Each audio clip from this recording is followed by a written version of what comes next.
I think the common misconception is that to get the full Welsh adventure weekend you need to go all the way to the west coast. But Carmarthenshire is just 3.5 hours out of London and seems to be the best kept secret in Wales.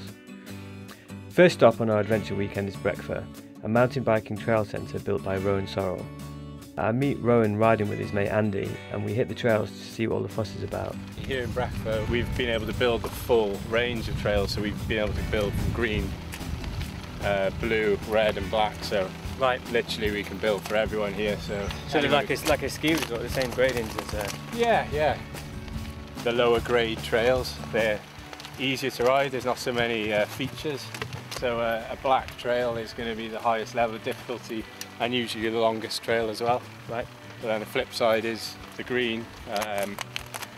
They're nice easy trails, the climbs won't be too steep and the distance is only going to be say like 5 kilometres, so anyone can do it. And you basically have quite a consistent hard surface to ride on, but it is natural, it's the natural stone from the area. There's lots of features, big corners, banks, you know, it's exciting to ride, but safe as well. Yeah. Just about anyone could roll through most of this, but you know, the really good riders can fly through the air on it.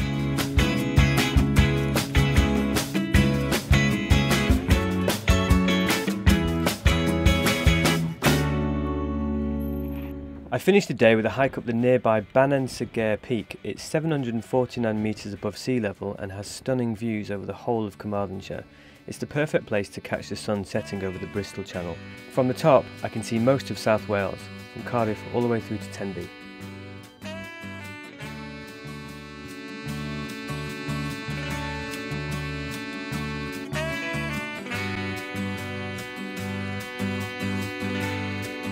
It's day 2 and we're at Carmarthenshire Paddlers, an outdoor adventure centre on the banks of the River Tevy.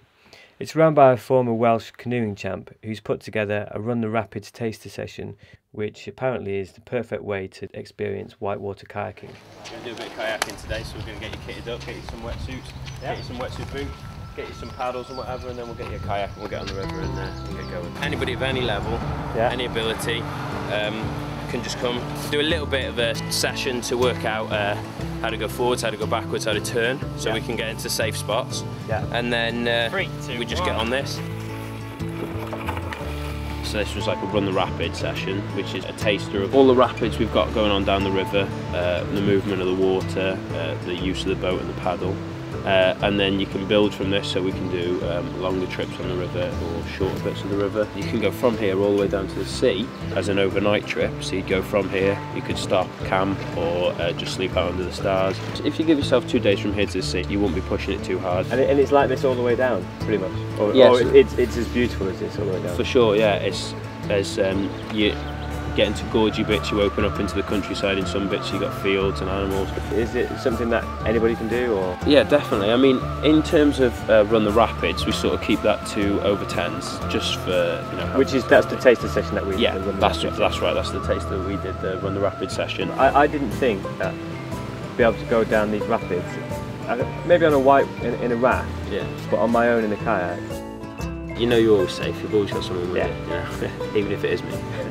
So yeah, it's pretty cool, we can do what we need to do. Probably overconfident following the river sessions, I head to Pendine Sands, an 8-mile stretch of beach where the world land speed record swapped hands throughout the 1920s. Now it's home to Morpher Bay Adventures, a company that uses the flat sands to do land yachting when it's windy. But since the wind's not blowing, we take to the water in kayaks and explore the sea cliffs and caves. Down here in Pendine, we generally stick to the water side of things, the surfing, the bodyboarding, sea kayaking. Yeah. But we can also offer land yachting on the beach when the tide's right and we've got the condition for the wind. So that's my weekend. I met some really cool people, I stayed in a very welcoming pub and I climbed one of the best peaks I've ever been up in the UK. And I guess the thing I'm coming away with is that this place is as good as anywhere in the southwest, but without the crowds.